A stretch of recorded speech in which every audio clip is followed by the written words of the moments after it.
Pasok. Yun.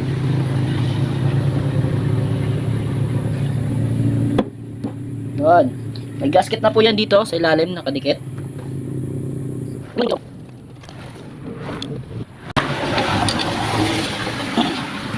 Yan. Fit na. Tapos ito na parang may ayan, may patusok. Ayan, nalak. Dito yan sa loob. Meron po yan diyang parang stopper din sa loob. Washer. Tapos yung gear. Yun. Then another washer ulit na manipis.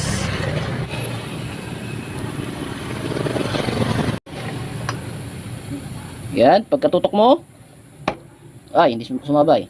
Yon. Ikot ng ganon onte. Yon, shoot yan. Okay. Then lagay yung tatlong bolt.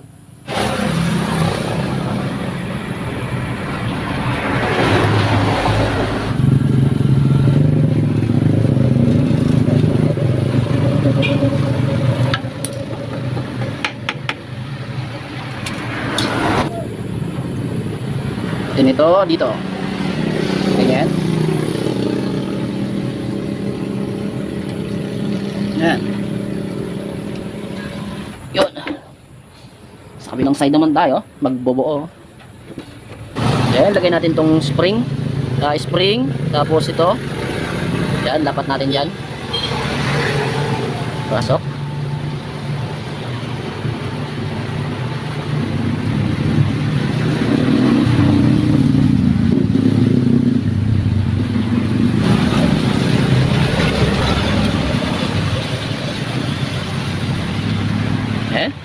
Tapos babato ng konti. Mamaya ko na ito higpitan. Tapos itong parang pin ilagay sa loob. Tapos itong butas na ito, doon natin ito itatama. Yan, tapos itulak lang muna natin to.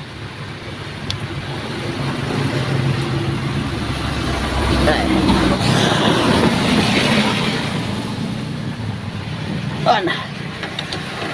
Yun, yan yung lagay niya. Kasipitan na natin to. Okay. Good job.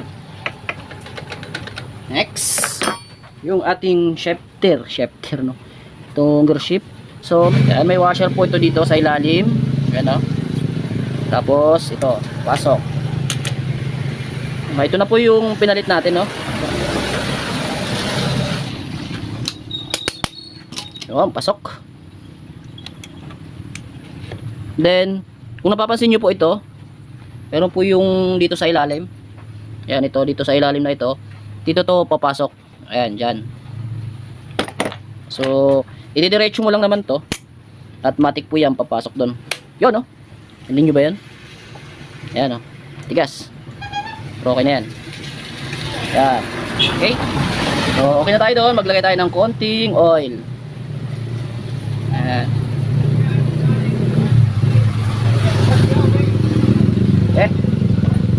Next, dito po tayo sa oil pump. So, huwag kalimutan maglagay dyan ng rubber, no, yung goma. Baka makalimutan yung goma dyan. Dalawa po yan, dalawa. Ayan.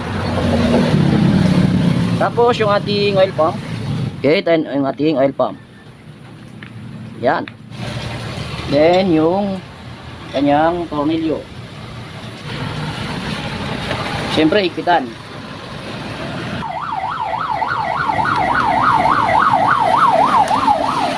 Yan, may emergency na naman. Daming delivery ngayon, daming booking. Okay, next.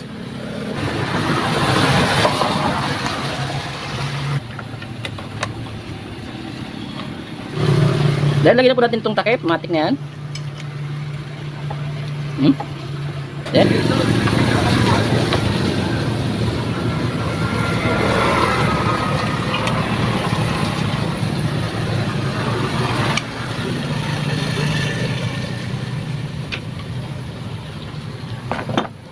balik muna natin ito. Ayan. So, umiikot. Ngayon, itetest natin muna to bago natin ikabit yung kung bumobomba siya. No? Pansinin nyo po rito. Maglalagay muna ako ng oil. Ayan. So, kung bumubula, ayan, bumubula. So, yun po yung pag-test na gumagana po yung ating bomba. Oil pump. So, nakita nyo naman, bumubula. So, okay na yan, gumagana. So, malagang test mo na gumagana po yung ating bomba. Pinyon. Clutch housing. Oh, pasok. Try muna natin. Ayaw pumasok. Okay. Then, pinion gear. Yun. Yun. May connection na sila. May connection na silang tatlo. Okay. Lock.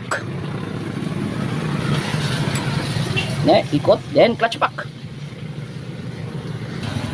Then, yung clutch pack. Pero bago yun, maglay muna tayo ng langis. Gabi na, gabi na. Pero tatapusin ko lang to. Ayan, nakababad na po itong kanyang lining. Bago na rin. Pinalitan ko na.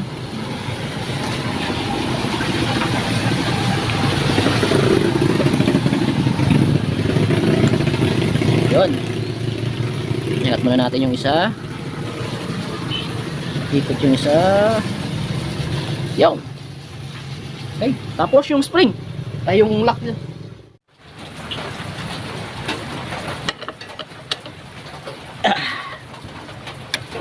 Yun, oh. Okay.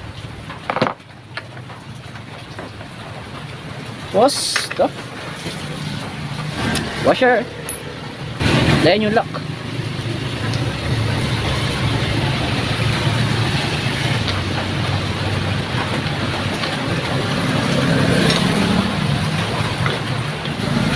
Yan, tapos yung kanyang takip. Yun, oh. Bearing, yung bearing.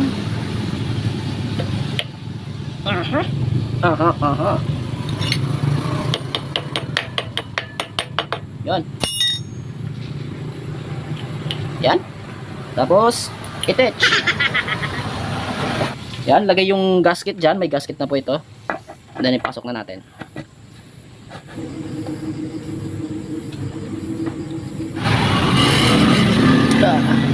Yan, so okay na po dito sa side na ito. Buo na po siya. At sa ibabaw naman tayo. Yan. Pwesto natin na maayos. So ikabit-lagay na natin yung oil.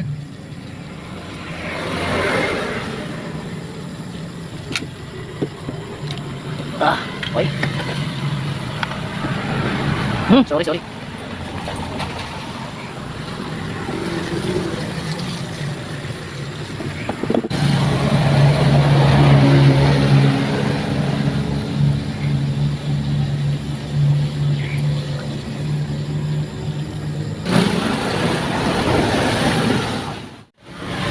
Then yung isang spring, naglagay lang basahan para baka sumablay yung tira natin sa paglagay ng spring. Yun. Okay. Siguraduhin lumalaro po yung piston.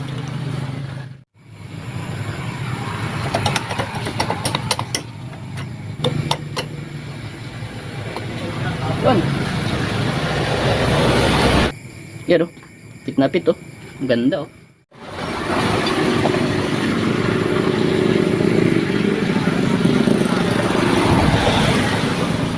Yan. Dalawang tornilyo dito, pero wag muna nating higpitan.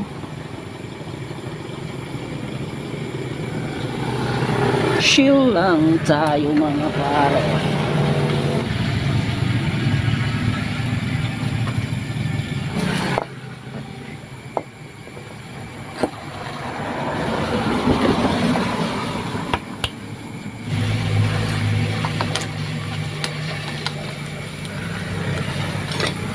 Ayan. So inulit ko, kung nakikita nyo maitim yung kanyang surface. Surface talaga. Sadyang napakatigas na po. No? Sinubukan ko na pong tanggalin yan. Kinudkod ko po. Parang ayaw.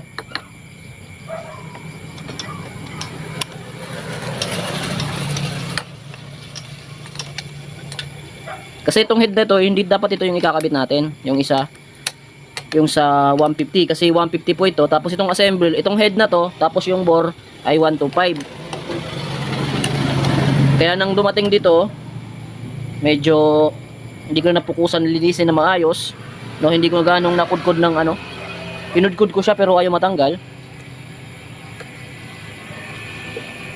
Ayun, so let's proceed to another episode. Bronchi. Baliktad ko nga, parang pangit ng lapat. Ayun.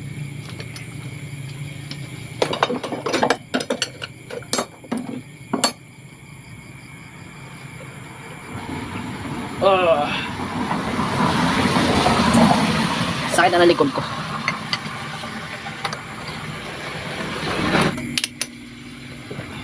Yan. Usog ka dito ah.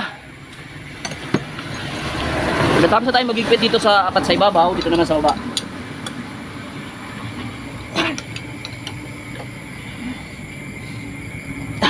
Yun. Tapos ito.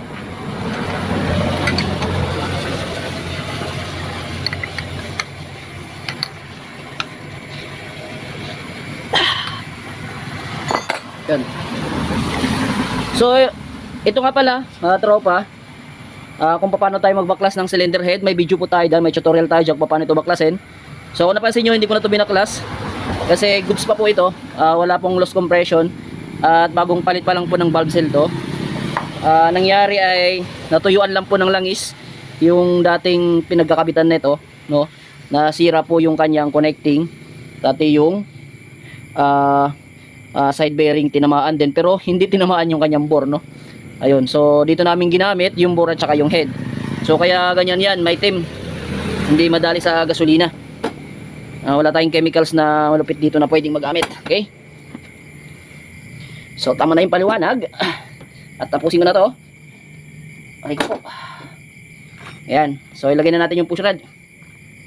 Ayan, gusto ko lang tapusin, ilagay yung dapat ilagay. Okay, then yung kanyang rocker arm. Oops, mamalaglag yung push rod, dandaan. Tune up natin, isa natin yung valve. Yan, feeling gauge lang yung mga galawan natin dito. Bihasa tayo sa mga feeling gauge. Yan. Yan, natapos na natin at bukas na natin to ikakabit dahil nagugutom na po ako. At pagpapabukas na natin to ikabit sa chassis. Mapasi kayo may maingay, yun po yung part ng kanyang tambucho. Ayan, so hindi ko na nagawa ng paraan kasi may problema po yung kanyang tambucho, may butas po. Ringoso na po.